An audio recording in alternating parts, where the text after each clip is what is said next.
Cleveland Cavaliers, Indiana Pacers Game 2 recap. It was a great game. In this game, the Cleveland Cavaliers did not have Hunter, Mobley, or Garland, 3 of their 5 starters out for the night. And to start it off, they started with the defensive intensity. They were absolutely smothering the Indiana Pacers. They forced 8 turnovers in the first quarter. They held them to 15 points.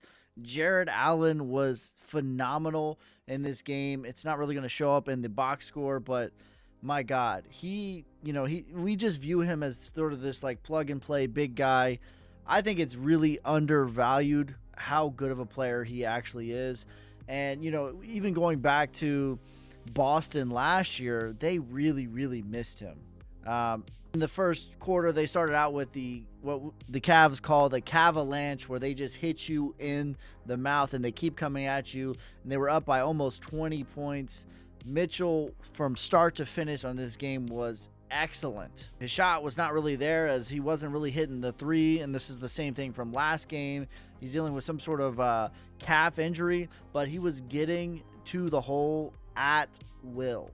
Mitchell all night, even though his shot was not there, his ability like non-stop to get to the hole, that really opened up all the shooters for the Cleveland Cavaliers. And that's the big difference between the Cleveland Cavaliers and a lot of other teams, especially Indiana. I think Indiana is a really good team, and they're really underrated as far as like they're better than what their record would lead you to believe. But the Cleveland Cavaliers, the difference between them is they have Donovan Mitchell is a guy who can just, when all else fails, can just go out there and make a shot. And the Cleveland Cavaliers have a lot of guys like Strus, who could just make a basket and shoot over your face when nothing is there, where Indiana really kind of plays in the system. Now, the interesting thing, the Cleveland Cavaliers have an excellent, underrated defense, and I would say probably the best defense in the NBA, and they're known for the Cavalanche. But how they really cavalanched in this game was defensively. They were just smothering the Indiana Pacers, especially in that first quarter. And they closed out the quarter 4 possessions in a row that went turnover, shot clock violation, turnover. They were doing full court press from the start, and they were not allowing Indiana to get into their offense. Like I said, Indiana doesn't really have a guy who's just going to create his own basket. They more play into the system, and they were making it very, very difficult, especially early on. Now, in the second quarter, Indiana came back from their 20-point deficit, and they started to get a groove. They started to get a rhythm. They started off the second quarter with a 6-0 run on the Cleveland Cavaliers, and this was a big to cut the deficit. Mitchell, every time he went to the bench, they were able to really cut away at the deficit. 3 of the 5 starters not out there tonight. The Cleveland Cavaliers really felt that. And the Cavs went really cold from shooting from the field when Mitchell went onto the bench, and they were able to cut the 20-point deficit back down to 8.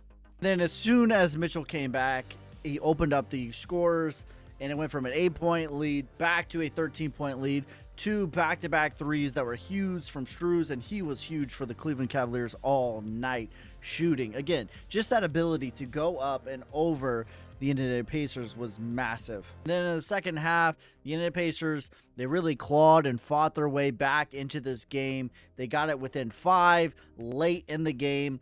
Mitchell was gassed by the end of this game, and he was double teamed with 1 minute 30 left.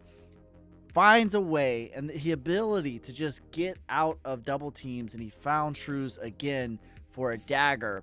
That wouldn't be enough, as in the second half, Pacers defense was ferocious. There wasn't a lot of depth anymore. They were smothering Mitchell. He was gassed. He was tired, especially the last couple of minutes. He couldn't buy a basket. And Halliburton, he was driving to the hole.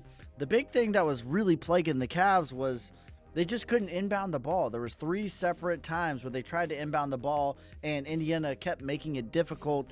And this is part of the reason that this game, it should have been over, but it absolutely came down to the wire. Their inability to close out and just do simple things like inbound the ball cost the Cleveland Cavaliers this game.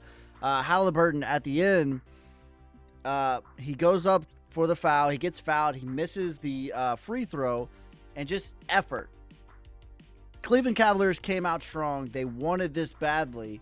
And then the Indiana Pacers, they clawed, they fought, they clawed their way back, especially Halliburton. Had an excellent game. He shoots the free throw, misses the free throw, gets his own rebound, comes back to the three-point line and hits the dagger. Game winner. Game 2-0 for the Indiana Pacers. It's going to be really hard for the Cleveland Cavaliers to come back from this, but we will see. Indiana wins this one 120-119.